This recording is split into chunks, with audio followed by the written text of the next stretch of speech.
मौत से छुटकारा नहीं। हज़रत शेख सादी फरमाते हैं कि एक गध चैल के सामने बोला कि मुझसे ज़्यादा दूरबीन कोई नहीं होगा। चैल बोली कि इतनी ज़्यादा शेखी अच्छी नहीं होती।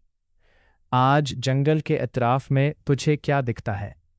हज़रत सादी फरमाते हैं कि एक दिन के फासले से गध ने ऊपर से नीचे नज़र दौड़ाई और चैल से बोला कि अगर तुझे यकीन आ जाए तो मैंने देखा है कि गेहूं का एक दाना ज़मीन पर पड़ा है।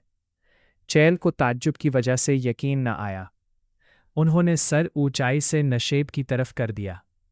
जब गध दाना के करीब पहुंचा, उस पर लंबी कैद चिमट गई।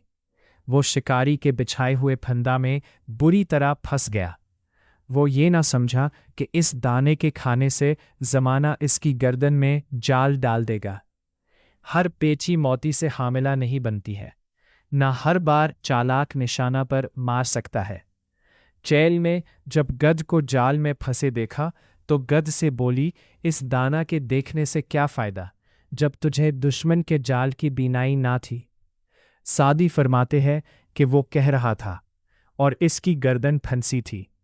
तकदीर से बचाव मुफीद नहीं है, बावजूद बचाव के मुकद्दर का लिखा पेश कर रहा है। मौत ने जब इसका खून बहाने के लिए हाथ निकाल लिया तो तकदीर ने इसकी बारीक बीनी बंद कर दी। जिस पानी का किनारा मौजूद ना हो उसमें तैराक का गरूर काम नहीं आता है।